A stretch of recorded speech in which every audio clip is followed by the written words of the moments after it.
daughter went to bed with him that night. She came back up to me at 2 a.m, and the next day I'm on the exercise bike where I get to work, and I send the oldest daughter down, "Well, go and wake your dad up." And she can't. She comes back up. She gets sent down again.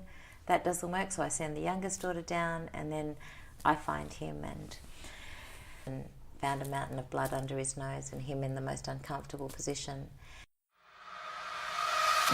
What is up, everyone? I am Lachlan Samuel, and this is the Open Up podcast, the show where real people open up and share real stories of struggle.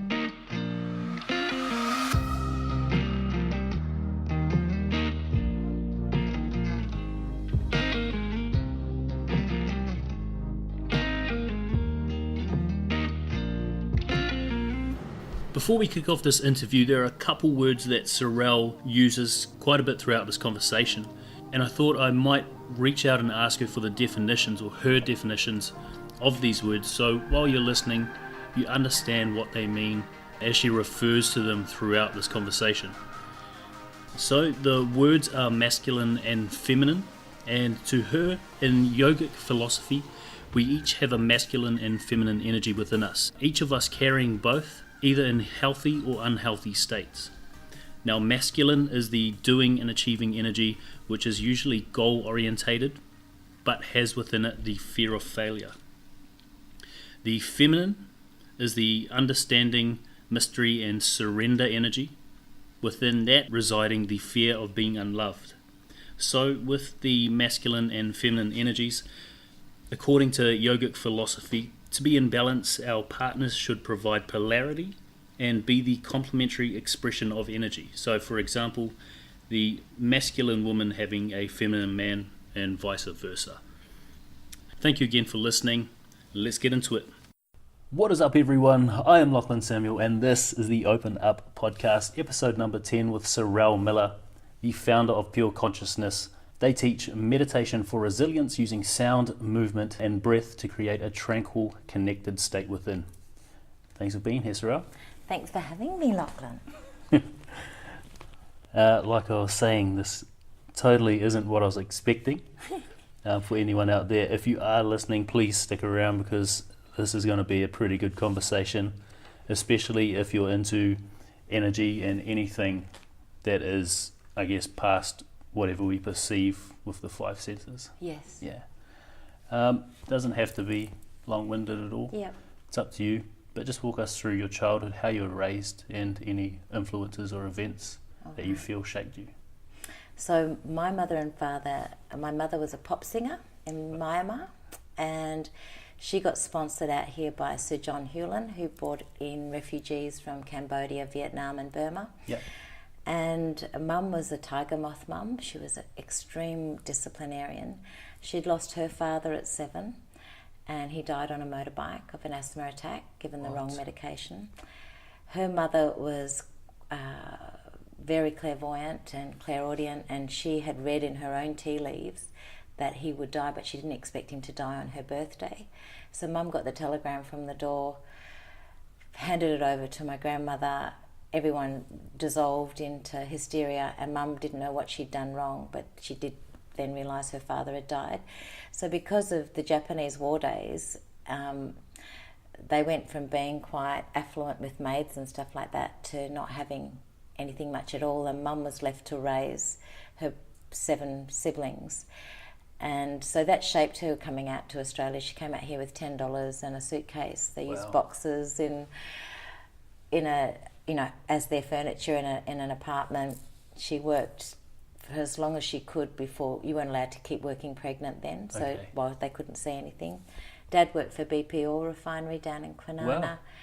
Wow. He worked with them for years. Very strict, very, very strict upbringing. Yeah. I was grounded. I was allowed to go out once a month because my report fell from advanced credits to D's in year 9, so till 18 I was allowed to go out once a month. Highest intentions from the pair of them. They went through their own divorce, which was really interesting. Was that while you were young as well? I was 27 okay. when they went through a divorce. But while I was young, I suppose the things that shaped me a lot was the discipline used in the household, the focus on academia. Yeah. Very Asian. Very Asian. Beautiful food, funny smells coming from your house, but great family, huge musical, influence. Family loved to party, Dad loved to party. Mum was very studious. She did 7 degrees in 10 years and was determined she was going to make something of herself and became an Australian Trade Commissioner. So had very high benchmarks and very high expectations of my sister and I growing up. Wow. Yeah. So did that make you driven? I always felt not enough. I didn't want to be like my mum. My mum was fainting at the dinner table when she was making us dinner. She worked full time. She studied. Wow. I saw a lot of arguments in the household. Mm-hmm. We moved house, it seemed like every 3 or 4 or 5 years, and I just saw that never ever brought them happiness. Yeah. So I had a simpler view on life. I wanted to work less, party more. But she did rub off on me, and I am driven, and I am far more traditional than what I had thought. But one thing that I value more than what my mother ever has is what's in my heart. I'm a very emotional, very sensitive, and Mum would always compare my sister and I.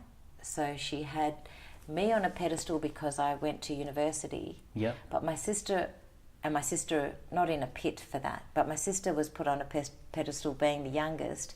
She left school early, became a hairdresser, was very business savvy and streetwise, very good mind for detail. And Mum was very, whatever I did wasn't good enough. Okay. Yeah. So I actually always felt I was just a teacher because I never sought the higher, Okay. But I actually love my vocation. I do what I love and I love what I do. Yeah. And was there ever a point from then till now where you feel like you were enough for your mum? It's really interesting. Mum suffered 4 days after retiring a double aneurysm at the gym. Yeah. And then 16 weeks in hospital, another aneurysm and a stroke. And the minute that she had this aneurysm, I would say to my sister, I've just been to the hairdressers, I've gone to the hospital, Mum's gone, you've got to do something with your hair. I've noticed the critic in her, and because I'm the oldest, there's a really huge expectation, and that judgment has actually become more rigid in her brain injury. Okay. And what I have witnessed with my beautiful mother is she's very driven, but in this unhealthy masculine world where Jane Fonda, the superwoman, was placed as, and Never Getting Old was placed at the top. Yeah. What she's made me do is have a look at my own life and where I mirror her, because we've always got these mirrors all the time. Yeah. And I actually want to step back into being the feminine more. Okay. And rather than being... I've made choices to do that, to do more with less. Okay. And you called your mum your beautiful mum, and you were speaking of her just then. Does that mean you've come to terms with how what she expects of you, and you've healed? I've realised that I'm never going to keep her happy. Okay. And that I had to give up trying to keep her happy, particularly in the last 3 years since she's had this brain injury. Yeah. They have been the most rapid growth that I've ever had, because when you feel like you are never going to get the validation that you need, and then you look within and you realise that part of you's an inner child, part of you's a teenager, part of you's the parent, part of you has this grandparent wisdom within you as well. Yeah. It's not up to me to be responsible for my mum's feelings. I have to be responsible for my own feelings and for my own validation, and I'm the person that needs to keep me happy, regardless of what my mum thinks or perceives as whether I'm doing it the right way or not. So it's very powerful. It's been the most powerful growth the last 3 years. Well, it's taken a long time to get to that point as well. Yeah, because I had my mum on a pedestal, because she'd done 7 degrees, and because she became an Australian Trade Commissioner, and because she built a house at 68 8 years of, actually Wow. she was 69 years of age, and she'd built a house with a carer's wing, thinking that her partner would need it because he'd suffered cancer. And then 4 days after retiring, she had a double aneurysm at the gym. Okay. Well, so having that expectation of your mum and coming to terms with the fact that you aren't going to please her, did you have your own expectations set high growing up because of it?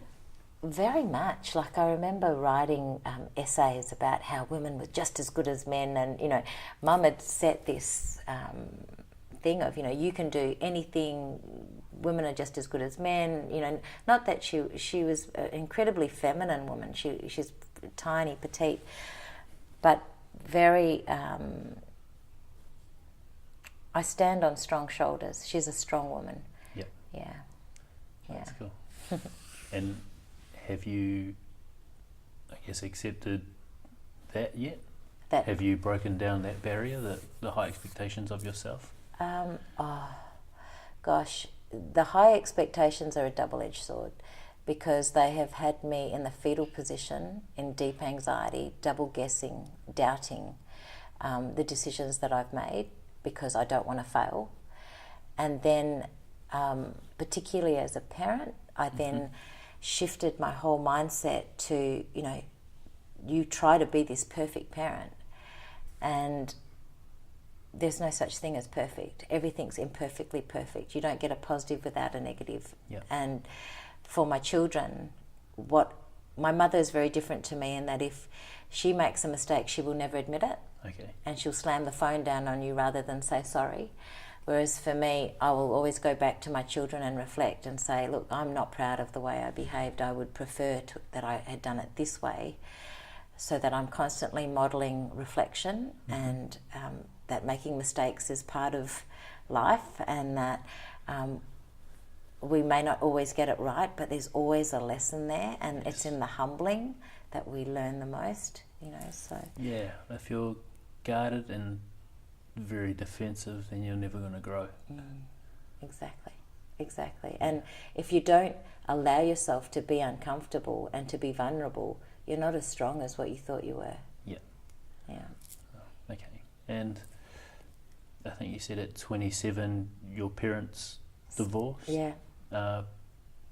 Being someone, I know you said they fought a little bit, but being someone who had your mum on a pedestal, how did that divorce impact you? Hugely. Interesting family I come from, totally dysfunctional, and I think that's what's proudly made me who I am today, because it's made me go out and do a lot of work. Okay. My dad ended up, after first wanting to be with my mum's sister when I was about 14, and that didn't happen because they didn't want to let my younger sister down because she couldn't handle it if they got a divorce. He later then married his brother's wife on the opposite side of the family. Wow. And inherited 4 children that were, I was 27 at the time. They would have been 22 and younger. Yep. One even shared my sister's birthday. And I did have my mother on a pedestal and my father in a pit because of that. But what his actions made me do was to go and do work on myself, because I had to understand, there was a bit of domestic violence involved. I had to understand what was going on within me, and every time I took steps to heal myself, my father would randomly show up. It was quite funny how it happened, and I never forget this one time I'd gone and done all this work, and I had the courage to ring them up and make contact, and knocked on the door, and I had black boots and khaki jeans, and my hair was dyed like a burgundy colour, and I had a black top on, and I opened the door and there's Dad's wife with black boots, khaki jeans, a black top on, burgundy hair colour. There's only 7 years difference between us. And yet she'd live a totally different life to me. Yep. And I really thank my dad. I'm really grateful. I was on a pedestal for him when I was younger. Okay. And he was a really good dad. Like I can't fault him. He loved me. He really, really loved me. When this conflict went on with Mum and Dad, I knew I saw a very small part of a very big picture, and I'm still learning how that picture's played out now. But the dysfunctions led to my greatest resource, which has been the education, personal education I've invested in to be the best that I can be. I really truly believe that you either transmit the errors of your ancestors and the what you don't learn to transmute in your lifetime, you transmit to future generations. Yeah. So my children, I started this work a long time ago, but my children have been my greatest impetus to keep growing and keep doing whatever I can do to move beyond it. And it's all preparation, right? You polish. I have this saying: you're like a diamond in the rough, and every time you polish back a surface, there's another flaw beckoning you on the inside to be polished back. And each time you polish, you're just preparing another facet for another reflection and another growth journey. It doesn't end, it's endless. That's cool. So what's some of the learning and growing you've done because of that divorce or the splitting up of your parents? So what I've learnt is that, particularly of late, we each have an inner masculine and an inner feminine. We have a doing energy and a being energy. And my mum was very driven. She was very, very driven doing all that study. And I often felt like my father had been displaced because, she was moving in higher and higher circles and he worked at BP, and, there was this disconnect. The learning that I got from it is we each have a role to play, but we have to get this inner union right first, the balance between doing and being, and there's healthy and unhealthy in both aspects. So for me, as particularly with my mum having this brain injury, I could then see, I always knew she was driven, but then I got to see it in the unhealthy, how unhealthy it was. Yeah. And when you need to control everything, it means you don't trust life. You don't trust the process of life. So particularly now, women more than ever, from the time we all want to control everything and make it fit in a square box. Well, life doesn't work like that. Okay. So it's made me more aware of masculine feminine relationships, and I really wanted to get my own internal relationship right before I moved on outside of myself. And I've never been one to jump from relationship to relationship. So, yeah. It's a good quality. Yeah, well, it's that reflection that I've done that's prepared me for a really lovely relationship. Yeah. And to be honest, it's been 10 years of being on my own, of increasing my levels of awareness, and the more I know, the less I know, to be honest. The more I know, the more I know I don't know that I need to find out. So it never ends. It's constant. It's like every time you learn and progress, you break down one barrier and you realise that, oh shit, like I've just broken this wall, now I need to find out what's in this new space. Yeah. Break down the next wall. Absolutely, it's an ocean of possibilities. It's endless. Your legs down. Oh, and it comes in waves, yeah. Making it echo. Yeah. I guess one more question about your parents. Being that your mum was so driven, and that you see that the unhealthy side of being so driven is having to control your life, do you understand now why she wanted to control her life? Was there anything that she experienced that made her that way? Yeah, losing her father at 7 and going from being in a comfortable position to absolutely uncomfortable. Mm-hmm. She never wanted for her children or her grandchildren to ever go through that. But the problem is you can't prevent someone else's choices from happening. And in trying to prevent us from going through those hardships, it's our voids that create our values. So her void created her value so that we wouldn't have to do that. And that's not how life happens. We each are responsible for our own choices and our own feelings, not that of anybody else. So the more you try to prevent or protect people from that, the more controlling and manipulative it actually becomes. Okay. And I love my mother dearly, but it's very much that generation too. You know, we don't know what we don't know, and the bricks and mortar generation, which was my mum's generation and mine to a large extent, that wealth is passed down, I get that, but things go in a build, maintain, destroy cycle. So the first generation builds it, the next generation maintains it, the third generation is highly likely to destroy it because new things are being invented all the time that take that place. So I don't know if that quite answers your question, but I know that Mum was driven for the right reason. For a beautiful intent, doing it out of love. But the problem is she never gave anything to herself.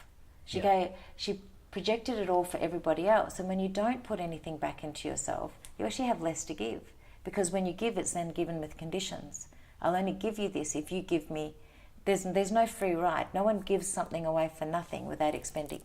It's energetic. There has to be something coming back again, and I didn't quite see that before. You know, I only saw this most beautiful spirit that wanted me to experience life with my girls, not have to suffer so much from the death of my husband, which is absolutely honourable. But every benefit has its drawback. Yeah. And you don't get a plus without a minus, and vice versa. So, and you can't change what you're not willing to acknowledge. And I suppose that's the most powerful thing that I've learned from my mum. She stayed in her head so that the body wouldn't have to feel the pain. That disconnect does catch up with you, very much. And is it reflected in the fact that she had a double aneurysm and then a stroke and another aneurysm? She's meant to be here though. She's got through all that and she's still here. 100%. I guess moving on from that, we're going to move on to your story and your husband, Craig. Are you okay sharing that with us? Absolutely. Did you need to have a break to have some tea at all? No, I'm okay. That's fine. No, I've been very lucky to be loved by someone like my husband, who's transitioned over to the other side now. But when we got together, we were very much the adrenaline junkies. Yeah.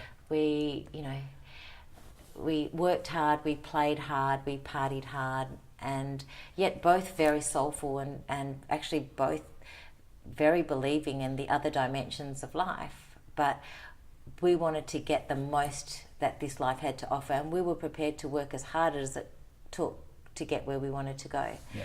So I never forget when we saw a financial advisor, who I don't believe in anyway, but they told us that Craig would never get his first motorbike. They said, no, pay your house off, don't get a motorbike. And we just looked at each other, both being Piscean, going, what the? No, he's not getting our business. He's just told us that we can't make our dreams come true. But when we got married, we promised that we'd change together. Yeah. We'd promised we'd help each other make our dreams come true. And we promised that we'd be together in sickness and in health. And I'm so proud of us, because when he did get his second motorbike, which I wasn't very happy with, we stuck to those vows when that motorbike landed on his chest and smashed everything from his chest down in his body. Yeah. We could have the courageous conversations, the really hard conversations about quality of life, about him feeling like he was a burden on me, about sexuality, about independence, about freedom. And those difficult conversations when you're acknowledging frightened parts of your personality that are threatening to throw you into overwhelm and to be irrational, they're really important, because whatever's repressed, if it's not expressed, it's going to show up somewhere else. And I'm really grateful to him for listening to what I had to say, and I'm really grateful to him for everything that he wanted for us, because he only wanted the best for us. But in wanting the best materially, you get lost in the corporate grind of constantly asking you to do more with less, not for your health, or not giving anything back to the moral good, just back into the oil company, So Well, I think especially you said he was. Well, earlier you mentioned that he was working offshore, doing FIFO. What was it that he was doing offshore? All right, so I watched my husband go from being a cabinet maker, offering his services for free in a house in the hills, because he didn't know what he wanted to do. He just knew he didn't want to be a cabinet maker anymore. The guy was one of the managers at Maritech, and he offered him a job in the storeroom. He said, "Oh, look, you've done a magnificent job of my house. Have you thought about what else you want to do?" And he said, "Yeah, I'd like to go and I'd like to try something new. I just don't know what it is." So he got him a job in the storeroom at Maritech. He worked his way up from being a laundry hand, kitchen hand, all the way up to driller, then tool pusher. So, like, second in charge on the rig floor, which was so stressful for him. But it was an interesting journey, because when he got to do those well control tickets, I was in a project with the education department. We looked at how children thought in mathematics, and I had to help shape a developmental continuum, a diagnostic continuum of kids' thinking.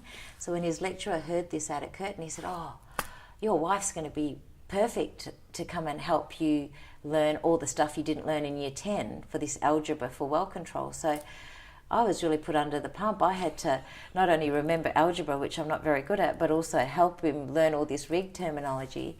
And he was so driven. He ended up becoming, when he had the accident and he was in a wheelchair, people would ring him up from all around the world to ask him how to solve well control issues that they were having offshore. Wow.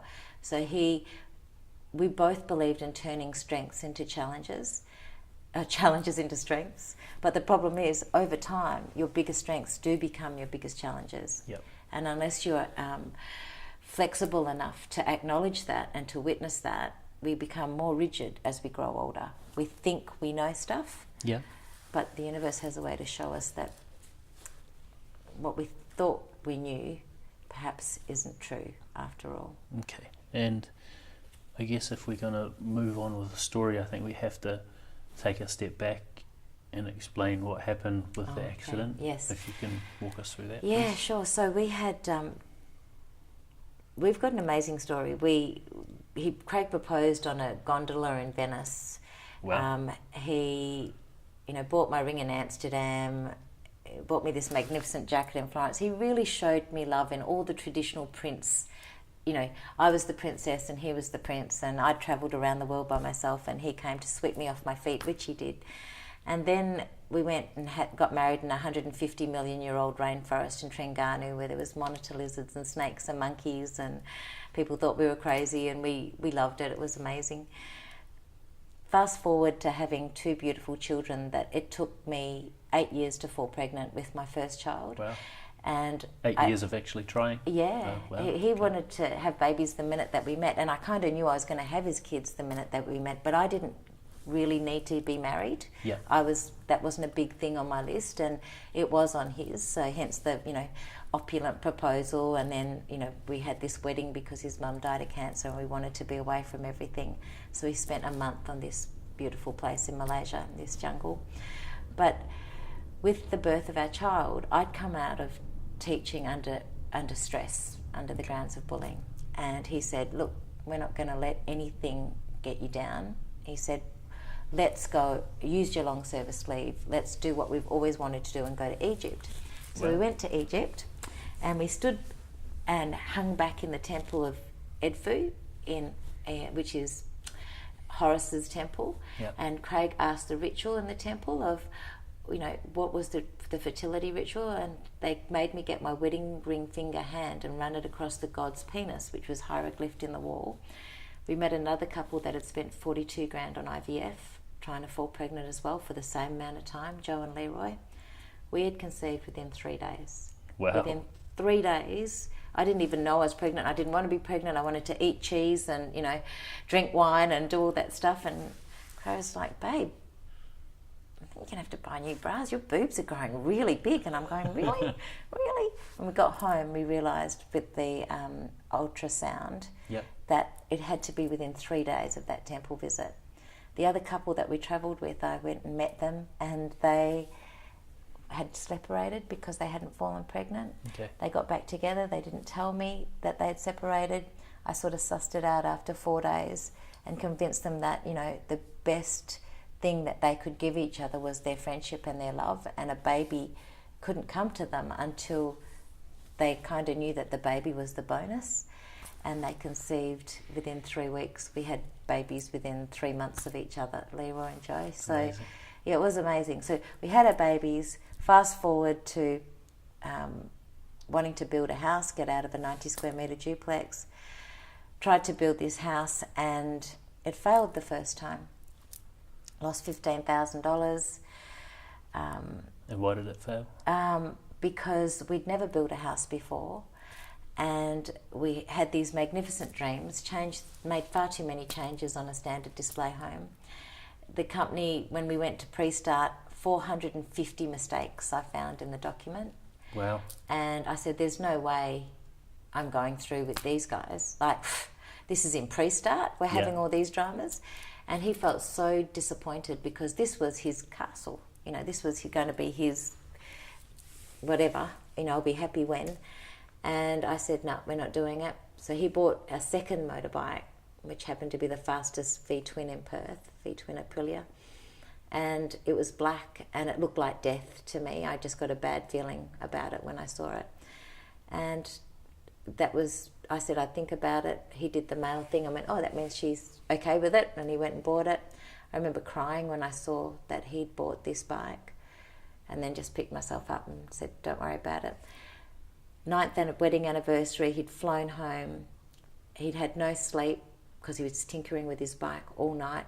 He couldn't sleep. He suffered sleep deprivation from working the 12-hour, you know, you do your 12-hour shift and then you try and wind down and you get very small sleep window in between. Then you have all the stress, that stuff that's happening offshore with everybody. So I watched this pattern, and then I said to his brother, I said, I wish Craig wouldn't go out tomorrow. I have a bad feeling. And his brother went, yeah, so do I. I wish he wouldn't go out either. Yeah. But Craig still went out. And it was the V8 supercars had been on the track the week before. It was the last lap of the day. He'd done the fastest time he'd ever done. It's really interesting. I'm standing in the kitchen cooking. 5 o'clock I get a phone call from Joondalup Hospital, and they said, is this Sorelle Miller? And I said, yes. And they said, oh, you need to come down to Joondalup Hospital. And I said, why? Can you tell me why? And they said, no, we can't tell you why, we just need you to come right now. Me being me, I went and pulled an angel card, and it was Archangel Michael, and I thought, oh, I'm going to need strength. And then I pulled the forgiveness part, and I went, oh, I wonder what I've got to forgive him for. It just didn't click. So, but I still got my mum's partner to drive me to the hospital. Yep. And when I got there, there's my husband on a stretcher, in his leathers, all bowed up, black eyes, gravel everywhere, high on morphine, going, babe, I had the best day. I've had the best day. And I'm looking at him going, right. And he goes, did the best times today, hun. The doctor pulled me aside and she showed me his spine. And I saw that picture and I thought, our life's never going to be the same, ever again. The spine was smashed into so many pieces. He never saw that picture. It would have taken away all his hope. Wow. So he smashed everything from the chest down, had to have a metal rod put in his spine. Nearly lost him in the hospital because there was 2 Millers in the same ward. They gave him the wrong drugs. Wow. I walked in and I could see him like he was on the rig floor doing all these things and I went into the doctors and said, what's going on? And they said, oh, you don't have to worry about anything. And later found out they'd given him the wrong drugs. We nearly lost him on the track, but he told jokes when he came through and kept himself and everybody else calm. And Craig being Craig, he checked himself out of Shenton Park before time. And he'd passed all the tests to get out of hospital. Okay. The only problem was the night before he had fallen in the shower. And because he'd passed all the tests and they still exited him out of the hospital anyway, we were not entitled to one bit of support when he got back into the home. So the very thing that was his strength, which was his determination, his will to succeed, became the biggest challenge that I dealt with when he came home. Okay. Because he always wanted to do things in super time, super quick, super high expectations of himself. And when those expectations couldn't be met, total mood swings from absolute high to absolute low. And his body would seize. Even before he had the accident, his back would seize with anxiety. Okay. When you set yourself up to have such high expectations of yourself and you don't make it, you know, and he was my mirror, that I was like that too, you know, so I understood him wholly and solely. And when he wanted to come back home, the psych had me in the hospital, and I said, no, I don't want him coming back home yet. I'm not ready. It's the May school holidays. I want to do things with the kids. I want to keep things as, normal as possible. Can't he wait? And they went, no, you are abandoning your husband. He is feeling abandoned because you don't want him to come home. So when you're passionate, you suffer because you've got this absolute tunnel vision. And compassion, right, is I suffer with you. Yeah. So because I had compassion, I suffered with him. And he was my mirror. He was my masculine. And I was learning about me through his journey. Very powerful. He came home, and very emotional for him. He'd never walked. We just bought the house of our dreams. He only ever came here once. He had to be wheeled through the door. Very challenging. And at this point, was he in a wheelchair? Yeah, absolutely. He's in a wheelchair. The doctors had given him 0.5% of ever walking again. Wow. And with his attitude, they gave him 5% when we left. Me being me, when he was in hospital, I held a visualization night for all of our friends. Yeah.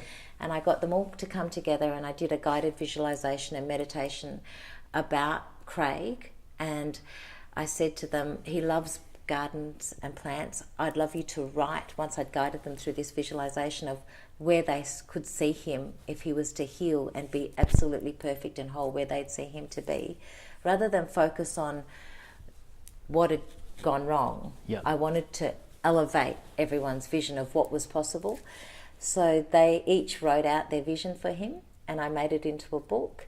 And with each vision, I put a flower next to it. And when he first came home, I showed him, I made this slideshow up for him, and I put all these visions up for him. And he was so humbled because he felt like such a failure. Yeah. And he just couldn't believe that I'd done that.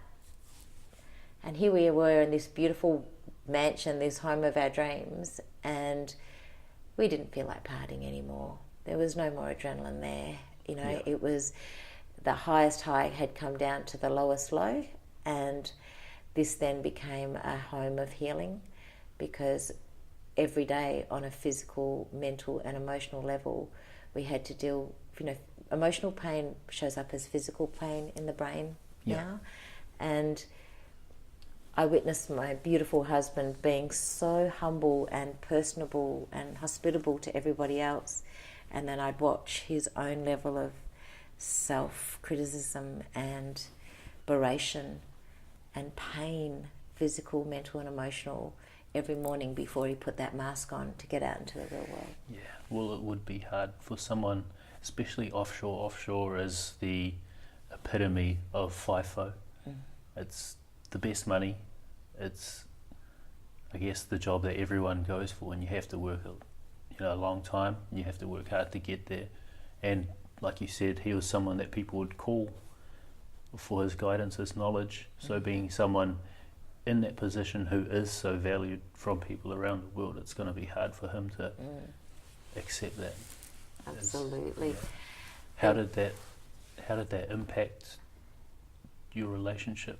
Oh, I'll never forget, he was invited to this do in St George's Terrace with the boys in the oil field, and there was a guy that written a book about my mum doesn't know I'm on an oil rig or something like that. And all these people had given Craig books about paraplegics and how they've overcome it. And he went, if I get one more fucking book about one more fucking paraplegic, you could see that rage in him, because he did want to walk more than anything else. Yeah. And he did believe he could walk. But every little sign that we got that he might be getting communication back with his body, the medical would downplay.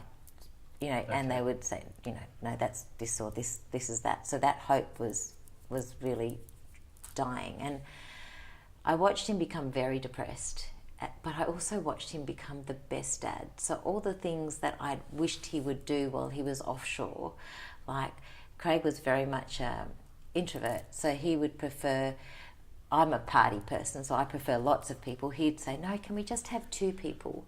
So we can get a really good conversation in. And can you not book so many people in for when I come home? Because I just want to be with you and the girls. Yeah. So what I witnessed was, no matter how hard it was. He put himself out there for me and the girls to mix in the group situation, to have people into the home, and he became very transparent. So he would tell people as it was. He wouldn't say it to be a victim, but he would be very honest with them. And you know, we attracted the most amazing level of support. So we had SAS soldiers that had broken their backs just rally around us, you know, and one used to ride motorbikes with Craig, so he'd brought his bike back from the track. We had an incredible amount of support because we both really value people and value relationships, and very much what you see is what you get kind of people. So people could witness his struggle. They could witness that we just moved out into the home of our dreams, and they were willing to help us get gardens sorted and whatever. I think the hardest thing was for my two girls, because he went and did a public speaking course. The guy there was the head of Northcott Surf Lifesaving. He said, bring your girls down to Northcott. So he would take the girls to golf, we'd go down to Surf Lifesaving. We did as much family stuff as we could, but inside I would simmer and rage because our whole life had changed so much. I was working harder than what I'd ever worked. I was teaching, I was cleaning the house, I was looking after the kids, I was looking after the things he couldn't look after. It wouldn't be uncommon for me to come home and find that he'd mowed the lawns, got caught in the drain outside, flipped over on his wheelchair, neighbours had got him up and wheeled him back in, or he'd try to put the clothes out and his body would spasm, he would have hit his head and I'd have to take him to hospital to see. Like, he was incredibly independent. Yeah. And I loved that about him and he loved that about me, but it was also incredibly challenging to talk about how we really felt. Yeah. And then that would come out because you push it down, just suck it up, get on with it, put your big girl's undies on, you know, just keep going. And then it would come out in rage. Okay. And if I raged, he would feel like more of a failure. Yeah. So, you know. And did that happen often? Tough. Yeah, it did happen. Behind the scenes, it did happen. Yeah, but I suppose what the beauty in that was that we had this line of communication that could tell each other how we really felt, even if we didn't want to know about it. And what I found is I went into the unhealthy masculine by wanting to fix his problems. So it was very hard for me to be with his pain. Very, very hard. But it was also my greatest learning in what I do now. Yeah, and like you say, going into the masculine and trying to fix his problems for him being so driven, being in a wheelchair, putting out the washing and trying to mow the lawn, do you feel that may have made him feel like a failure as well? That you were trying to fix? Oh, absolutely. Yeah. Because I imagine he would be someone that would want to fix everything himself. Absolutely. Yeah. And, you know, there was no soft place for me to fall. Yeah. That was, you know, tough. Okay. Well, did you want to move on with the story from there? Yeah. Yeah. You okay? Yeah, yeah. You want to have some tea? No, I'm good. Yeah. No, I look back at it and I think, geez, how did I get through it? But I am a strong person and I have a belief that, and my belief systems do shape what you look for evidence for. So I don't believe that anything is ever taken away without something higher taking its place.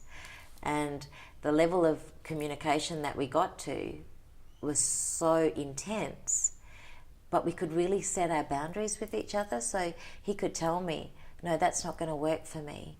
That would break my heart if you did that. And I'd go, okay. That's amazing. You know, yeah. So I look back and I honour what we had, because I know most people split up. Yeah, well, I don't know many people that could talk to their partner like that. Yeah. Most people bottle everything up. Yeah.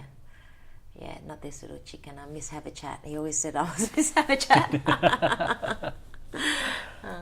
Okay. Cool. Did you want to? Yeah. So from there, he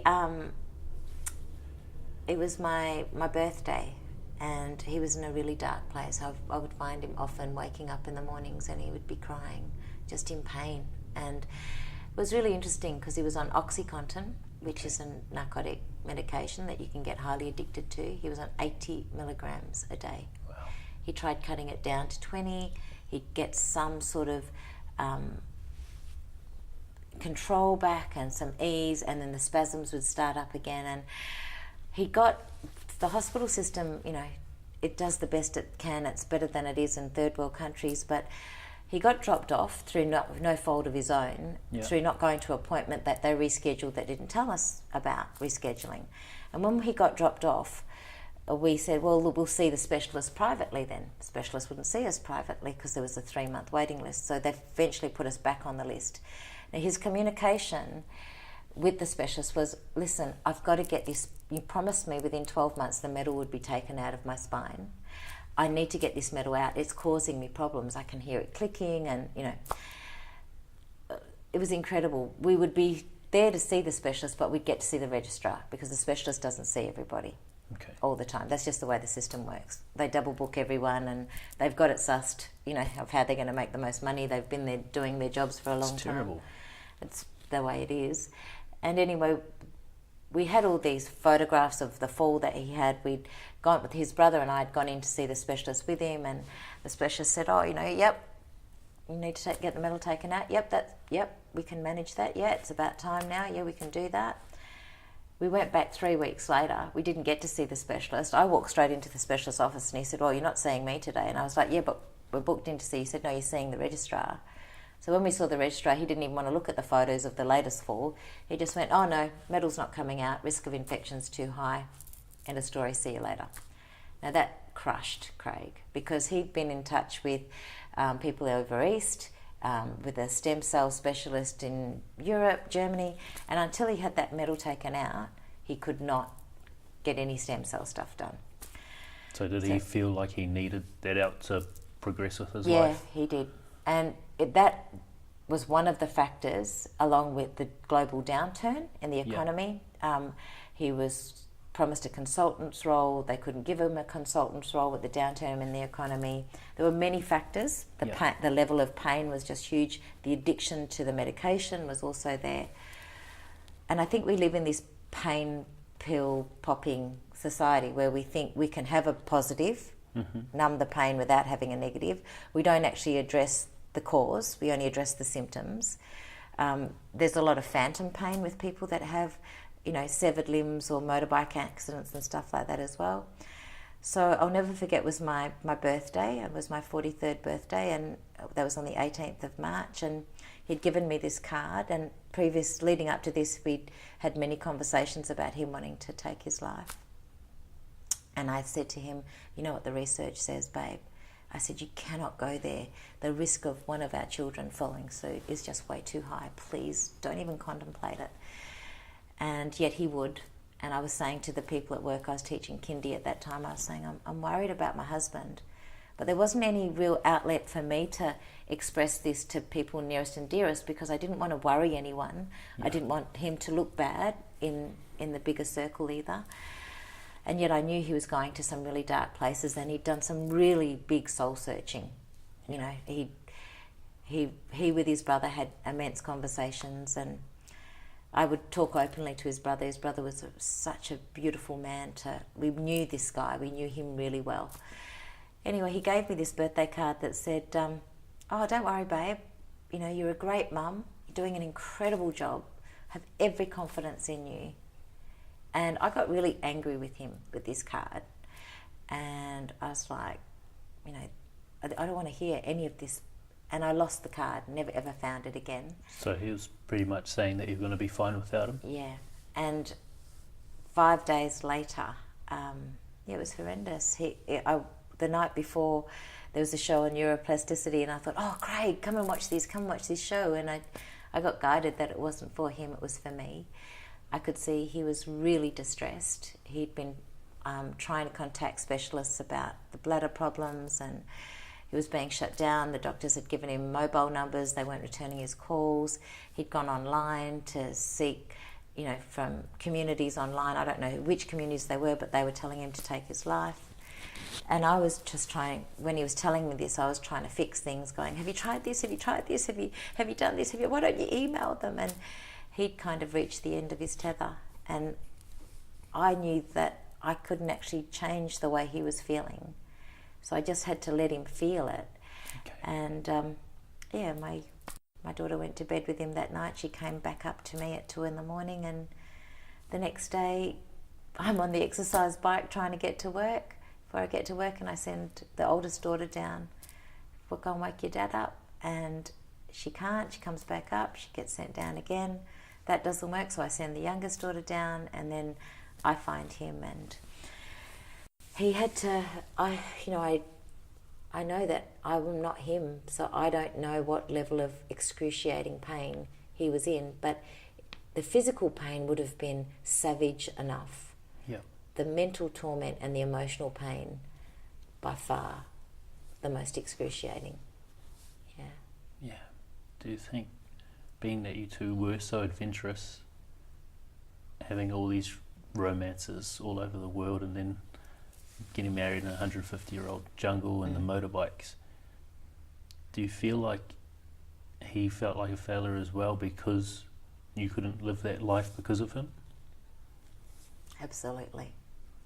He never ever wanted to hold me back. He never wanted to be a burden on the girls and I, and we did fly to Bali and to Singapore. He had a pact with a mate. He said, look, I'll come to Bali with you if you promise to get in the pool.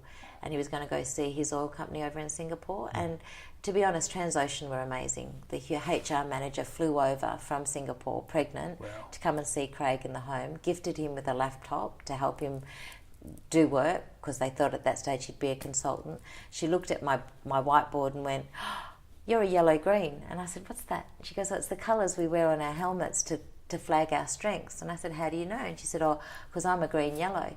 And she could see on my whiteboard I'd set goals for his mental, physical, emotional and spiritual self. And he was amazing. He wanted to do, because I started my business when he had this accident, Pure Consciousness, and he wanted to do the course with me that I had created. And he said to me he'd never do his homework. He was like a kid at school, and I haven't done my homework. And, no one can tell you have to do stuff. You have to want to take responsibility. I call it above the line behaviour, above the line attitudes. Own and accept responsibility for your thoughts, feelings and actions. And at that point in time, his mind said it was a should, but his heart just wasn't in it, even though his mind thought, I'll do this and then I'll be a better person, it'll help me. His heart wasn't ready to feel the pain of everything that he created for himself. So, yeah, the oil company were amazing to us. They were really, really good. They paid him an insurance, which oil company pays a guy that's had an accident on the track and insurance in his first year. That shows the calibre of relationships he had. But I've forgotten that. No, that's right. We were at your oldest daughter going to wake him up. Yeah. So when both the kids had tried and they couldn't, I then went to wake him up and found a mountain of blood under his nose and him in the most uncomfortable position. And tramadol had been the way out. So that drug to this day has taken so many lives because of its hallucinogenic effects. But it's still out there in circulation, still being used. Okay. Yeah. And what happened after that? So after that, I ran screaming to the neighbour next door who was a doctor. And it was surreal that time because I was teaching 3-year-olds at kindy. There's no way I could have gone into work. I took the kids to the beach and the girls just danced in the water and played in the water. And yet,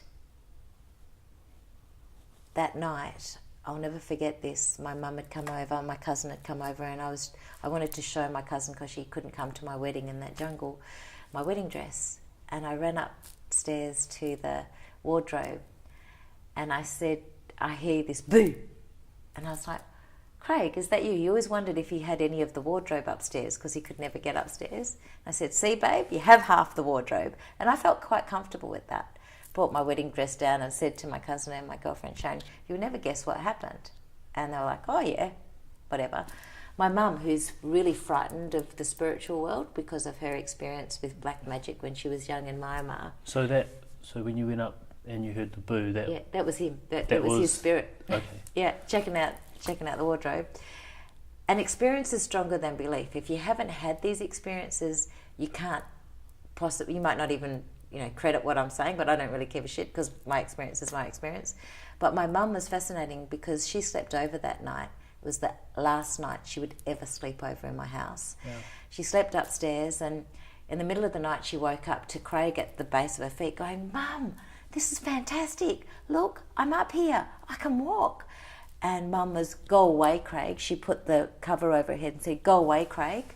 I do not want to see you." And Mum never, ever, ever, and it's 10 years ago, has ever slept in my house ever since, because it frightened her. Okay. It really frightened her. And since then, we've had these kind of amazing experiences. I nicked down the shop to get a couple of avocados, come back, and the kids were having a shower upstairs, and they came running down the stairs and they said, "Mummy, Mummy, Mummy, we were doing the bum dance in the shower." And I'm like, "Yeah." And they said, "And Moni said to me, I feel like someone's watching me." And Lil turned around to my youngest daughter, the oldest daughter turned around to the youngest daughter and said, "Don't worry, Moni, it's not a robber or anything." And the toilet light came on. And I said to them, "Oh, is that toilet light, did it flicker or is it still on now?" And they said, "No, Mummy, it's still on now." And sure enough, I went upstairs. The toilet light was still on, and it's a really stiff light to put on. So the kids have had experiences which they've then gone on and told for news at school and stuff like that. And it's just part of the world in which we have found ourselves in. There are dimensions of life that until you're ready, you don't get shown. And sometimes you'll never be ready, like my mum. She didn't want to see them. But I believe every energy comes towards you to teach you something. And he's been my greatest teacher in his passing. And I know, whilst I had carried a lot of guilt, because I thought, could I have done this better? I've not been able to celebrate my birthday properly for 10 years. This year was the first year that I felt like I was making headway and progress, because I always had an element of, he was the perfectionist, I wasn't the perfectionist, but it rubbed off on me over time. And I always felt like I could have done, even though I know I couldn't have done anything better, because you're human, I always felt like I could have done something better. And this year I went, you know what? The greatest growth I've ever had and the greatest unveiling of different dimensions of awareness have been because of my husband's passing. And I honour him for that, so much. It's amazing. Yeah. And so, just for people listening, with the tramadol, he did take his own life? Yeah. I just need to jump in here for a second and say that, yes, Craig did take his own life, but what Sorelle left out, and she later reached out to me to make sure I include, was that not only had Craig had this motorcycle accident and shattered his spine, leaving him wheelchair bound, he was also suffering from bladder infections and pneumonia for the last month of his life. So I've had to watch my partner now go through pneumonia, and honestly it almost took her life. So I can only imagine the struggle that he was going through, having to cope with not only being in the wheelchair, but the impact that that has on his two young girls and his wife, who obviously now has to look after everything for him, losing his independence, having the bladder infections, obviously having problems internally, and then of course to have pneumonia where it affects your lungs and leaves you short of breath to the point where you almost die. So that's one thing to note, and it's pretty important to remember when you remember that Craig did take his own life. It was really interesting. The forensic police officer who came, and they came in weeks after his body had been left the house. The funeral was over and they came in to take everything from his bedroom. It was fascinating. So they took everything from the bedroom and they took this one photo. That it was of the two girls. Just after the girls had the light experience, I had a regular ritual. We all cleaned the house together. So Lil found the photograph. All the stuff had been returned from forensics. Nothing was ever said to us. The police officer said to me, she said, 20 guys in my office would say that this was definitely a suicide. She said, but I don't believe it. She said, you people are so passionate. She goes, I feel this passion in your home. She said, those drugs, especially when you're in that state, change the way in which you think about things. She said, I don't believe it was on purpose. I think it was accidental. I really believe it was accidental. And I said, thank you. And she said, but I can tell you 20 guys in my office won't, because they've been doing this job a long time. I only got the actual forensic report after doing more work on myself. It was the 22nd of the 11th, 22nd of November, and he passed in 2009. It was in 2011. It took 2 years. It's a long time to wait. For the report. And it came in the right time. And it said that he had OD'd on tramadol. But my daughter, going back to when that light thing happened, she found this picture and it said, please forgive me, my baby girls. Daddy loves you very, very much. I'll always be watching over you. And it was written in pen on a silver frame that the forensics never picked up. Wow. It's insane. It's insane. So the writing's faded now. Yeah. But we have had these funny things happen. And apparently the energy it takes for spirit to do that, it's the same intensity with which he lived his life. Okay. You know, the same will to make something happen, which has its pros and its cons. Yeah. Okay. And so having to deal with that and cope with that with 2 young girls, how did that impact you, and how did you change your life to suit coping with that? So just before Craig had the accident, I was cleaning out the office and came across this sheet which said, the biggest asset you have is your health. And I went, yep, whatever, didn't think much of it. That sat with me when I lost my husband, because I thought, right, how am I going to manage this? I could move back into teaching full time and work like an idiot and numb the pain, because when you're teaching, you've got so much work after hours if you're passionate about your job. I could not give my girls what they needed, right? So I decided to invest in myself, draw down on the capital in my home, and invest in whatever course resonated with me at the time. So I loved the wisdom of the ancients, but I wanted to learn the science, the neuroscience behind things. So I invested in the work of DeMartini, the breakthrough experience. He loves quantum science, as do I. I sat on the heels of Wayne Dwyer, Louise Hay, Carolyn Miss, so many different inspirational speakers. I don't believe we need more motivational speakers. I think that we need more healers and inspirational speakers, and that's who I chose to align myself with. And I couldn't go back in the past because it was too sad. I couldn't go to the future because it was too scary. So I had to give 100% in the present moment. And my biggest joy was being a mum. The biggest comfort I got was being a mum.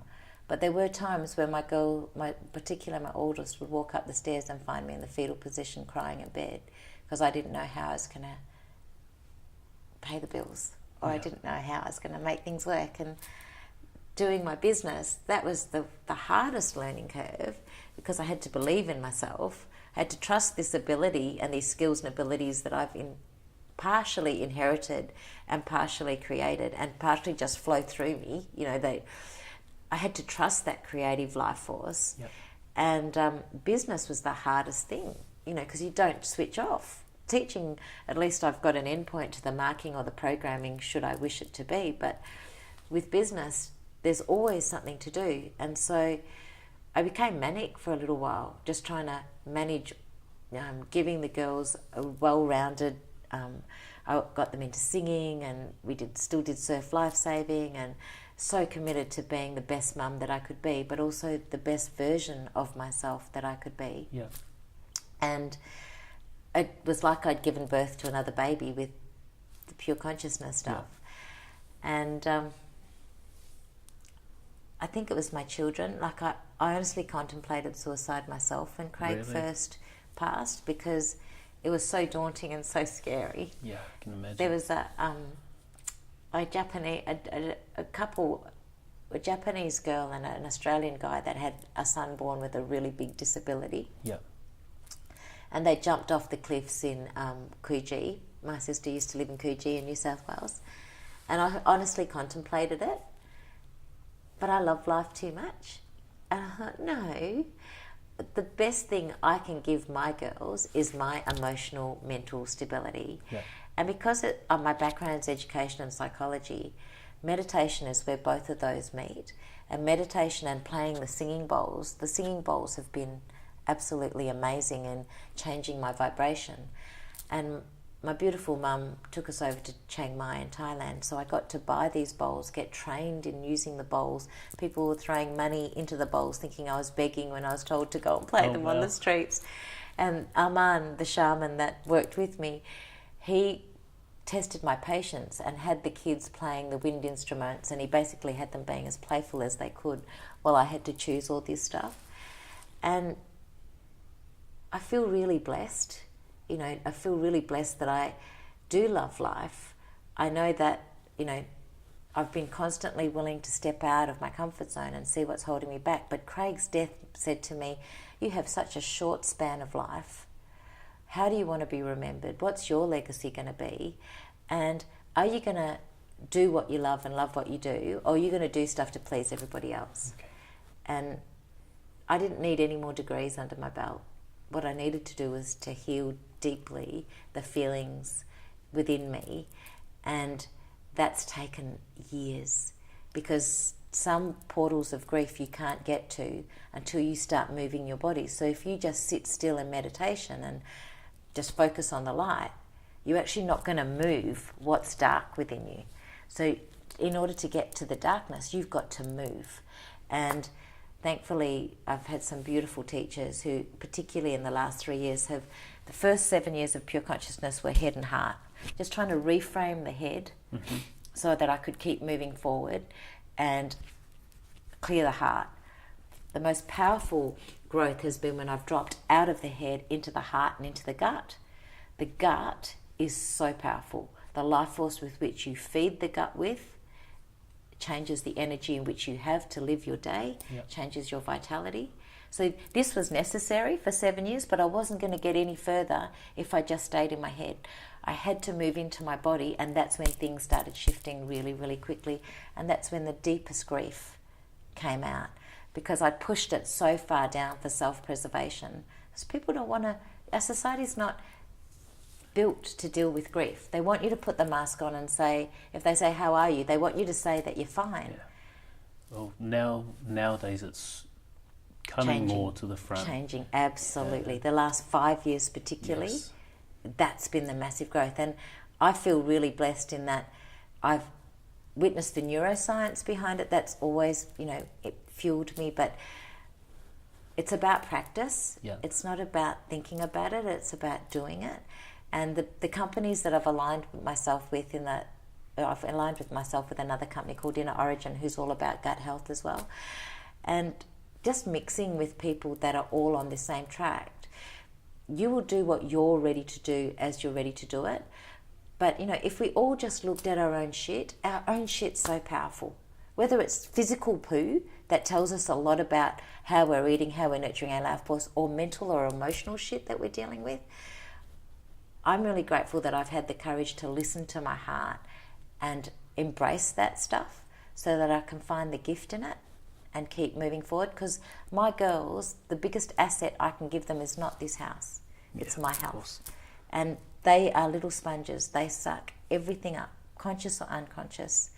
They pick it all up. And, they're two beautiful beings in themselves. They've undergone so much death and loss and disability in the last 10 years. But I'm sure they're here for really special reasons, because there has to be I always believe there is a bigger picture, even if I can't see it, I will give the benefit of the doubt. And that is trust, isn't it? Giving something the benefit of the doubt. Okay, if we're going to go back to your contemplation of suicide. Yep. because of Craig, because of losing Craig. I know the last 5 years has been a massive progression for this mental health field, but obviously when you were experiencing that, it wasn't quite so open, it wasn't quite so talked about. I know you said Craig opened up to you and his brother. Were you open to opening up about that contemplation? That's where my sister, she's a tower of strength. You know, she had a son with incredible disabilities, with mitochondrial disease. Powerhouse, just such this high expectation of what was possible, and she has been there for me so much. You know, we've both traversed really tough terrain. She's just such a beautiful soul, and you know, fortunately too, whilst my mum wouldn't hear of it, Mum was there for me to take away some of the financial stress I had at the time, which meant, you know, financial stress is crippling for anyone. And as much as we say money doesn't matter, in this world it does. It matters a lot. And, you know, my kids were in a Catholic school. The principal there, David Barnes, he was amazing. He was a really, really, really supportive. Because I'd put myself in this role with pure consciousness, I thought, you can't say this stuff and not trust that there's a bigger picture. Like, there was too much. And all of the mystical and magical experiences, they just kept me moving forward. Okay. But expression-wise, my sister was the gatekeeper for me. So was she the optimist that you needed? She's just very real. Okay. You know, very, very real. So and what would she tell you when you'd talk to her about I this? never really talked much about it. Oh, okay. I never really talked that much about it, but I did acknowledge this couple with their son's disability, and the thoughts would come. And I think that's healthy. Yeah. Because if you feel like you don't have choice, if you become indifferent to the choices you have, that's when you're in dangerous territory. But I was never indifferent to my choices. I knew I had a choice. Okay. And that's where the gift was. I think it's when you feel like you don't have a choice and that's the only choice, and that's what I mean, when you become indifferent to the choices, that's when you're in real danger. I think contemplation itself is actually healthy, because the responsibility I had for my two children was the thing. I didn't have the choice to take their life away. I could take my own, and then where would that leave them? I didn't have that choice to take theirs, you know. So I'm a very reflective person, and thankfully most of it I did on my own. You know, the easy way out didn't hang with me, and it wasn't easy. I couldn't think of anything harder than having to do that to your kids, you know. So in dealing with the loss of Craig, I think you said you used your two girls as comfort, and obviously having to learn about yourself and progress mentally and spiritually. Also with this new line going with the gut, how did you process that trauma? I know you said it's been about 10 years. How did you process it in the year or two after the incident, and then how have you managed to process and heal up to this point? So you'll find about 60 diaries, 70 diaries I wrote and wrote and wrote and wrote, and I still do to this day. So every day I wake up and I write in my diary, because I know that I'm not going to be in the same place tomorrow as I was today. Even if some nuance changes, I can see my own growth. So I have a really strong tool for monitoring my own growth. I have learnt to step out of my story through meditation and through some very powerful teachers. And so when you say step out of your story, does that mean step back and be self-aware enough to know that you're not what you're thinking, or yes? Absolutely. To rather than think about it, to feel it. So my personality is an addictive personality. Yeah. I love food and I love drink, and I've learnt through meditation to become addicted to something else. Okay. And that it's an addiction to a space of clarity, and it's a feeling of being cleansed and clear from sticky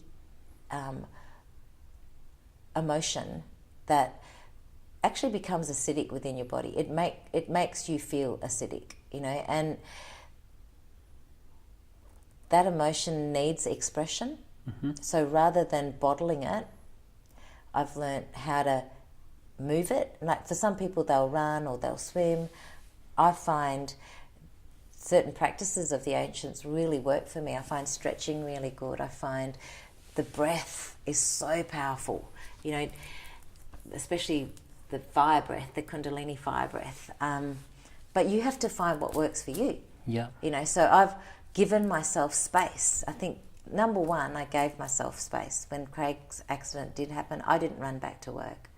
I gave myself time and space. It was the hardest thing to go there and show up and be present. But it was also the easiest, because then you're not focusing on the stuff that's going on. Masking it. Yeah. So I think you can only do something when you're ready to do it. Yeah. And there has to be time for play. So I had to have the play time as well. And I remember when the first New Year's Eve ever, all of our friends, we all went down to Preston. We had about 10 chalets booked, and there was about 30 people down there. And unfortunately, I drank and I drank and I drank and I drank and I drank that night, and I got very, very ill the next day. So ill I couldn't even turn the shower on or whatever. But when in the depth of me heaving, I touched that pain. And what I realised was I was drinking, trying to numb the pain. But when I got, the unconscious is very, very wise. So I got so sick that I had no choice but to just sit with that pain. The pain of being hungover was just as bad as the pain of touching that pain. But that pain didn't leave me as long as I kept the narrative going. As long as I kept the story going. What was which the narrative? Was, could I have done anything better? Okay. Could I have changed this? Why us? Why did this have to happen? Okay. So at this point, you still hadn't fully accepted that it happened? Oh, no, it was more the fact that I felt like I should have done something to stop him going down that path. Okay. So did you feel a sense of guilt? Yeah, Okay. massive guilt. Yeah. Well, it's a lot to take on, especially for, losing someone that you see as a soulmate, as your life partner, father of your children. Yeah. I can't imagine that would have been easy to handle, not handle internally, let alone having to accept and. But that it was only that one night. The kids have never seen me that bad ever. Yeah. Ever. But it was that one night that I realised that, I'm actually better off feeling it in small increments as I can manage it than trying to totally block it out. Okay. And no one can teach you that. Yeah. People can tell you that, but no one can teach you that. I had to learn the hard way. I learned it pretty quickly. I can understand how people numb themselves, because you just go into freeze, and you have to withdraw because the feeling is so painful. But when you see energy transforming and you start to witness the little signs that there's actually still around, it doesn't make the physical pain any less. Yep. But what happens over time is you forget about all the shit that you went through at that same point in time as well. So the resentment, the anger, the hostility that was building up for all the stuff that I had to do, and trying to be the perfect wife in that too, still trying to keep the house absolutely spotless and all that sort of stuff. I've changed so much. Yeah. So you mentioned journaling and movement throughout this process of actually processing and healing. Alignment was the other thing. Alignment with people that I always moved in and I get really peeved with the term spiritual because people think really airy fairy, Yes, stuff. woo-woo. But the people that I've mixed with they feel like sunshine. So alignment with those people who could hold space for me when I felt at my lowest low. Yeah. I've got one beautiful girlfriend, Lisa. She's out in Nanup. She runs Nanup Hideaway. She held space for me beautifully. I had family who I could talk to. Didn't always want to hear it, but I could talk to them. But the spiritual community that I had around me, they held me, and they understood you. It's not about sitting here and just the more light you welcome in, the more darkness there is that's unveiled. But darkness can't continue to exist where there's light. And when you have others holding light for you and creating that safe container, you heal quicker. Yeah. You really do. Okay. Yeah.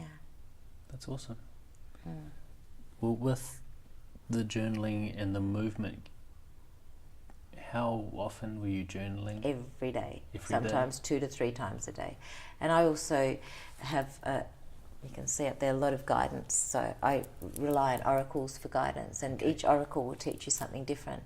So if I can't change the way I think, I ask for a higher power to show me a different way of thinking. Yeah. And I trust that. I trust it implicitly. It's led me through. And the only safe place I had to withdraw to was this space in my heart. When I focused all my senses away from the external world and brought it all back into here, just the essence of who I was, not the experience that I was having, but just the essence of who I believed I am, which is just a spark of light, really. I felt so safe there. That gave me enough buffer to keep moving through. And the people that I've attracted in my working environment, my library ladies out there, they've been amazing. Cool. Yeah. And with the movement, you said Kundalini. Can you give a brief description of what sort of movement prime movement, leave Kundalini out of it, is dancing for me. Okay. So putting on music, dancing, whether it's a sad song or whether it's a happy song, just moving my body, being by that river, that I rollerblade. I feel like I'm 10 years old when I rollerblade. Out rollerblading by that river, so my spirit feels free. Yeah. I used to do a lot of running. I don't do as much running anymore. But just physically, it doesn't matter if it's walking or dancing. Dancing's preferred. But pretty much just moving and being by that river has saved my sanity. Because you realise how temporary everything is. Yeah. Okay. And how do you feel that the journaling and the movement has helped you throughout this process? Well, see, if you don't use it, you lose it. So the journaling is mental. Yeah. You're putting out, you can see what you're thinking. You're getting a third person perspective of what you're thinking. And if I couldn't sleep, I have to put things down on paper. And if I don't make sense of what's happening, if I can't make sense of it, I reach for guidance from whether it's a book or whether it's from sources that I trust, that I align with. So Eckhart Tolle has always been really good. Gary Zukav, I love. His work is really beautiful. There's Alana, I'm trying to think of her last name. She does the most beautiful oracle cards. She really resonates with me. But I think when you make the choice that you want to shift, you call in the resources that help you shift. So on a mental level, that's really important because that's where it starts. On an emotional level, it's really, really important that you move your body, because if you're not moving your body, you're not giving the cells any chance to shake up what's stagnant in there. And the more we eat, the more we suppress it, right? So I gained a significant amount of weight, about 10 kilos over that first 6-year period. Yeah. In the last 2 years, I've lost that 10 kilos. Wow. Congrats. Slowly. Slowly. But it's come because of the alignment that I have with knowing how much your gut impacts everything else. Yeah, well, a lot of people say, and I listen to a lot of podcasts like the Model Health Show or Aubrey Marcus, where they talk about the gut being the second brain of some It sorts. is. If you rolled out all of the, and the microbiome is a society within itself. Yeah. So, if you were to take all of the neurons and put them out, they'd be a tennis court, the size of a tennis court. I didn't want to know this before because I ate for comfort. Yeah. Chocolate replaced sex. It was just, because I needed to be on my own to work this all out. I couldn't actually work it. I didn't want my children competing with a guy in my life. Yeah. I wanted to give them the most stable upbringing, and I felt if I was with a guy, I'd be emotional. I wouldn't be present for them. I really needed to work on me first, and their little mini me's. Yeah. So it's been beautiful witnessing their journey because they're really in tune with how, plant food particularly, it's a reciprocal relationship with plants. They give us oxygen, we give them carbon dioxide. In green food, we get I think it's cholera, which helps peristalsis in our bowel. Yeah. There's this relationship and connection with nature that goes far beyond just eating organically or eating green. It's actually biochemical, and I'm an analytical person like that. I love the science behind stuff. So the more I've gone down that track, the more light I've brought my attention to it. I've always affirmed that I will be this weight, and my affirmation's always been mind, body and spirit, I'm the lightest I've ever been. Yeah. And I've had this goal weight in mind because it's where I remembered being my happiest 20, 30 years ago. I'm back into clothes I wore when I was 22, 23, 24. The thought was one part of it, but I had a persistent expectation that I would make that happen one day. Yeah. By, first of all, doing the energetic work, that's helped me get enough momentum to change the taste buds and to find alternatives. And yeah, that it's exciting when you see that transformation is really possible. Yeah. And I run a class called Pure Fit, and it's about emotional body fitness. So it's about how to bounce back, but also bearing in mind if you can have one little hack every week that's going to help you change something, it's your commitment to that hack and being with people that you can talk about it with that helps it come to fruition. Mm-hmm.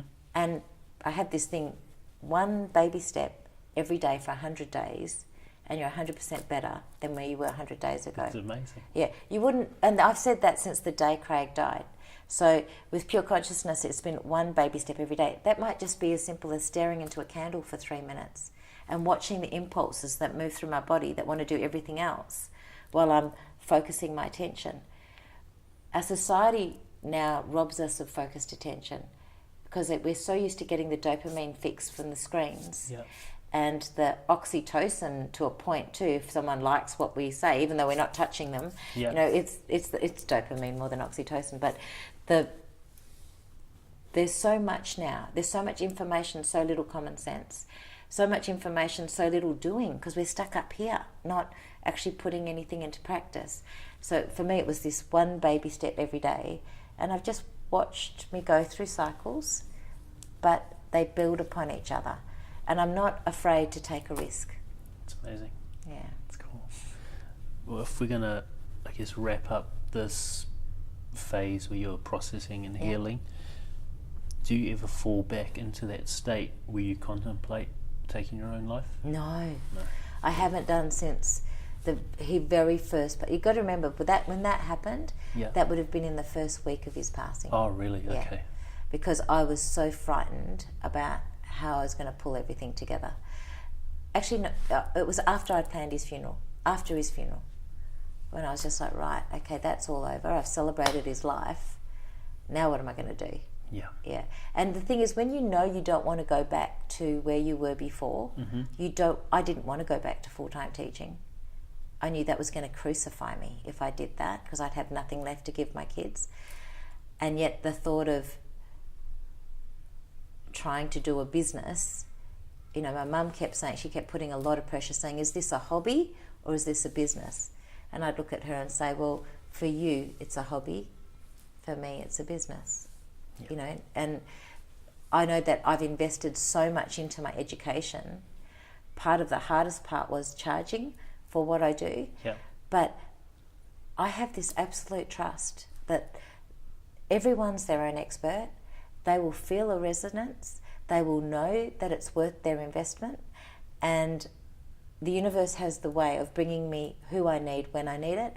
And I have my other skills to fall back on. So it's kind of constantly doing what it takes to follow where you need to go, even if it doesn't make sense to anybody else. And I think if you are providing value, if you are changing people's lives for the better, you should be comfortable with charging. Yeah, absolutely. And it's beautiful because it's quality over quantity.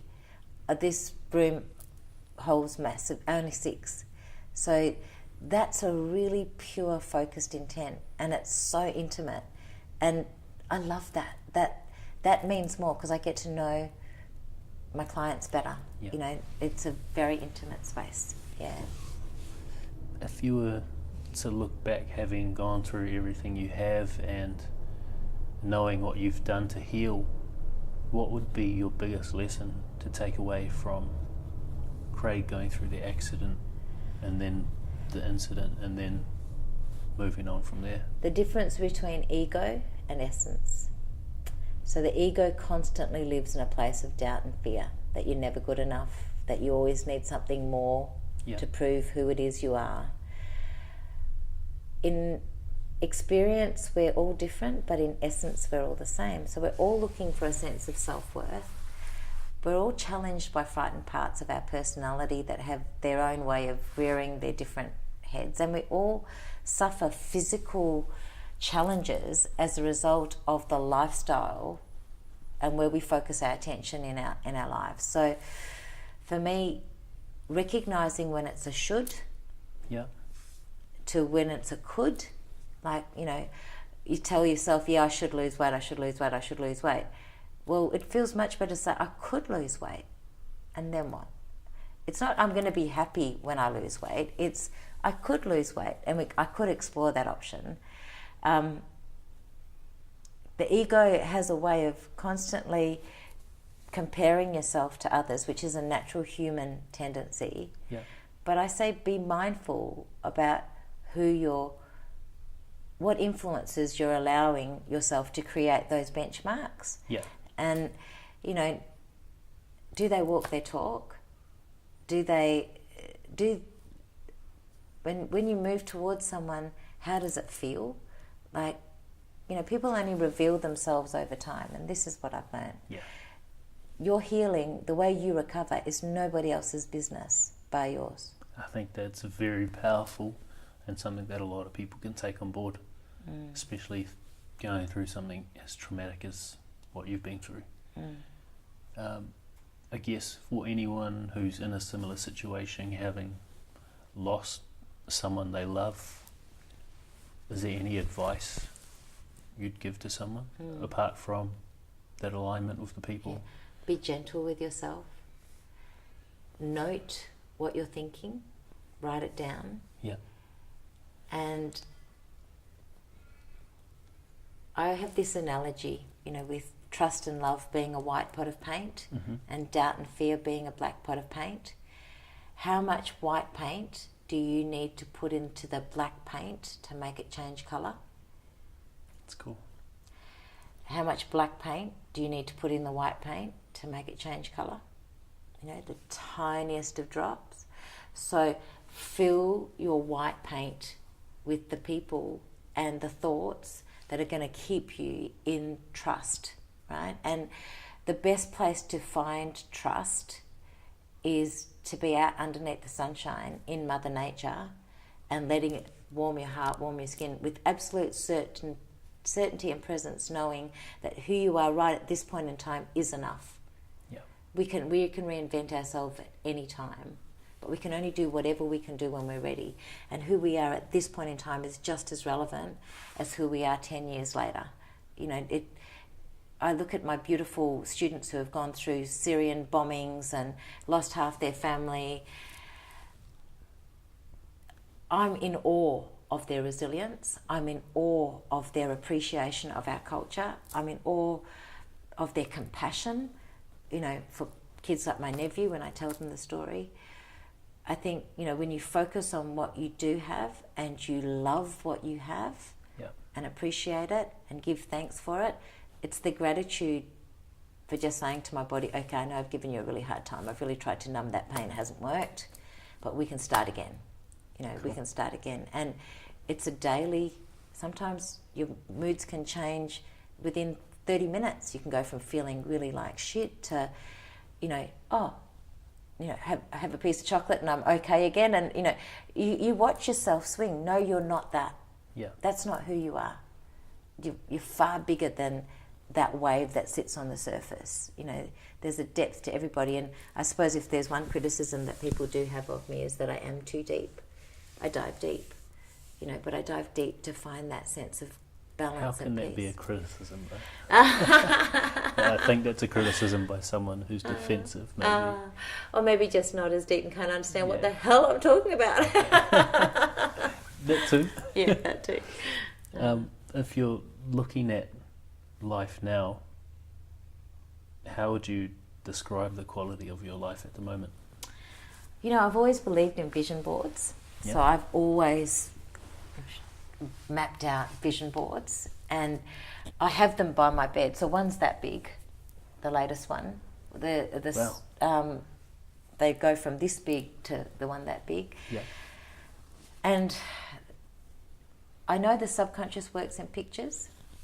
So if you're not who you want to be right now, visualize the essence of the things that you want to experience in your life. Not the way, it could be the way you want to look if that's where you're at right now. And, this is coming from an ex-aerobics instructor who that was really important to. But it's the essence of the things that I want to experience, that I still want to do with this lifetime, that inspire me to keep moving towards my dreams and to rest, not quit. So when I get tired, I've learnt to be more gentle with myself, to rest. Yeah. And rather than run away from the pain, which is the brain's first port of call, to run from the pain, to connect with it. Yeah. So I can allow it to pass. That's no mean feat. No one teaches us how to do that. No, they don't. Yeah. So that's my gift. Yeah. That's my dharma, I feel. It's giving people a safe place to connect with dimensions of themselves that they didn't even know they had. That's amazing, and that's what you're doing at the moment? That's what I'm doing, yeah. And is that with pure consciousness? Yeah. Cool. In this very space. It's a lovely space. Thank you. And what have you added or removed from your life to improve the quality of it? Toxic people. Toxic people. Okay. As in, they don't mean to be toxic, but because I've maybe overshared, because when you feel abandoned, you can overconnect. You go back into the opposite, and you're frightened you're going to lose more people. So then you start telling them everything about your life, which they may not want to know, and that's not what makes it. I'm taking my 50% here. That's not what makes it toxic. I think when people don't say what they mean and mean what they say, that makes it really hard to gauge where the boundary is. Okay. So when people say yes but they mean no, or you think that you're not over-connecting, you think they're genuinely interested but really they're not. And because I value communication and not everybody values communication, that's really hard. It can leave you feeling like you've been misunderstood, or I think I'm pretty clear because I'm a good communicator, but when there's not that communication back to tell you what's gone wrong, what I've realised is you can't take everybody with you. You're only responsible for the way you feel, and you can only say, it wasn't my intention, I didn't mean to do that, and then you have to be equally accepting if that's coming back to you. So not really understanding that not everybody is like you, and accepting the differences, and just gravitating more to what works for you. So at one point I did need to eat more shit food and drink more alcohol to keep myself in that level of self-preservation. Yeah. Now I've found this even more, as you get older, your life becomes more precious. You want to look after it so much more, and you want to sort of gravitate towards the people that want to do the same. Yeah. And I want to be with the people that want to grow, that want to challenge the part of them that is stuck or rigid or thinks it knows it all. And I suppose I've moved away from the superficiality more. That if I was to try and put what I mean by toxic, it's superficialness. Okay. Yeah. I think that's been a theme when I've asked that question over the last 9 episodes. Wow. Yeah, moving away from people who are toxic, whether it's being superficial or inauthentic. Just being negative. I think that's really important for people who do go through anything traumatic like this, or depression, anything like that. I think it's important to understand that not everyone you're close to is going to remain close, because not everyone is going to be comfortable hearing about this, and not everyone's going to know how to deal with it. Yeah. It's more than likely going to be the people who have been through something similar that you're going to have to rely on. So I guess for anyone listening who hears this advice to stay away from or disassociate from toxic people, is to accept that sometimes you're going to have to let people go and welcome people into your life to replace them. And it's more about, and it's not even about replacing them, because they will naturally come and go. They'll even exclude you because your values now don't mirror theirs. Yes. I have this saying, misery loves company, and first world problems. And when you're dealing with refugee population groups, or kids that are below the poverty line or whatever, there's so many intense issues there that it makes the first world problems of what dress I need to wear. I don't have a ball dress, or I'm not attending this social event, or I'm not on the social pages for that. I really couldn't give a rat's, to be honest. I want to know how you're looking after you. And are you modelling what you want to receive? Are you being the person that you say that you are? So you align yourself with authentic people. Yeah, it's natural. It's a natural progression. This is something I've had to learn as well. I think last week at the World Kindness meetup with Narita, she really taught me and talked to me about people around me in my outer network who aren't authentic, and I had the intuition that maybe they weren't, but I decided to go down that route anyway, and I've really started to listen to this intuition that's telling me that someone isn't authentic and that maybe they could be potentially toxic. So lovely that you're listening, because you'll feel it in your body. I often say in my courses and classes, there'll be a beautiful chick, she'll look, absolutely beautiful to, model material, and then there'll be another person where you just feel the warmth of that person. They may not have the latest designer gear on, but they've got this warmth that you gravitate to. And, you go to the poorest countries in the world, and up the top in Chiang Mai and further up in Thailand, they'd say, one of the common sayings is, have you eaten yet? They've got no money. They've hardly got any food to feed themselves, but they'll be offering you food because they know what it's like to be hungry. Yeah. It's amazing. It's amazing, that level of joy that's naturally within them, and yet we've got this kind of cool to be mean kind of cliquey, and that's okay. It's what works for you. It doesn't really work for me. I like to be able to, what you see is what you get, and however that is, Well, I guess one of the last questions is, if you had a billboard, it was on the freeway in Perth, you knew tens of thousands of people would see it every day, and you had an opportunity to put a message on there to get out to all those people, what would it be? What a good question. And it can't be pure consciousness with your number. No, it wouldn't be that because people wouldn't understand it. Often people went, what's that? What does that mean? No. What would I say? Be yourself. Everyone else is taken. That's cool. Is that off the top of your head? Oh, that's Audrey Hepburn said that. Wow. Be yourself. Nice. Or Lucille Ball, one of the two. Audrey Hepburn or Lucille Ball said, be yourself. Everyone else is That's taken. the quickest response so far. Well, that's the trusting and loving who we are. Yeah.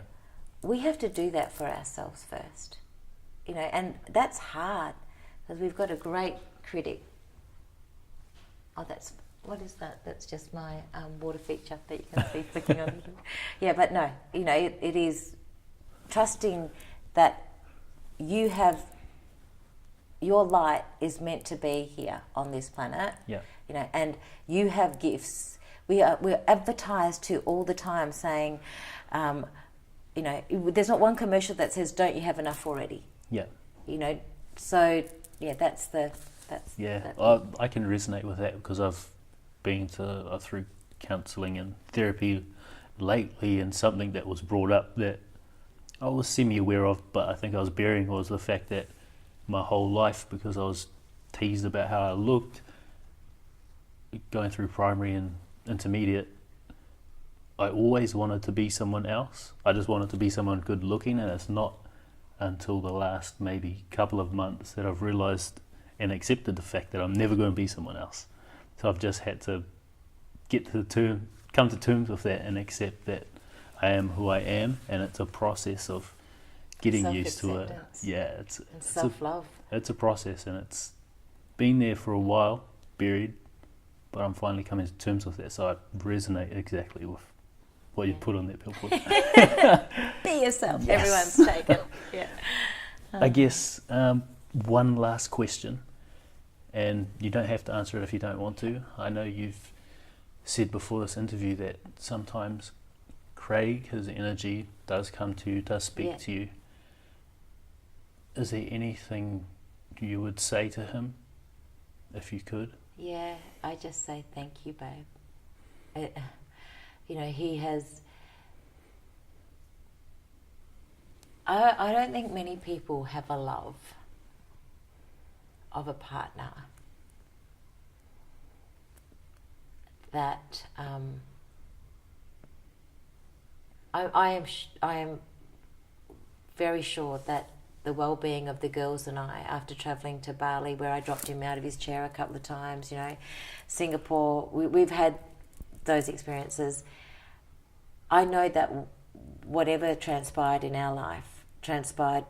We had a contract at some level to do this, but he only ever had our best interests at heart, and it would gut me when people would say, but it's such a shame, we want him here, it'd be great if he was here. And I'm thinking, but you didn't go through his pain, you weren't in his physical body. How can you say that? Yeah. You don't even know what it was like to be him. He doesn't think with your level of thinking, or you'll move with your level of agility.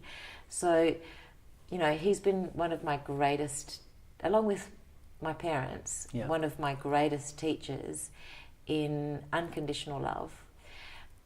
I'm no longer the princess that needs to be rescued by the prince. Awesome. I don't want that anymore, I prefer to be the queen who doesn't complain and doesn't explain and knows that she's worth it just because of the integrity of her actions. And what Craig and I mirrored was very much a phase of my life, and his passing has led me to experience life on a whole different, as a single person outside of married people, that's really hard. When all your friends are married and you begin to get dropped off and excluded because you don't make the numbers even. Then to have a beautiful crew of people around you and again start to get dropped off when you've all become family friends and stuff and not quite understand why, that's a another level. But every time I've been dropped out of one circle, another circle is there to say, hey, where have you been?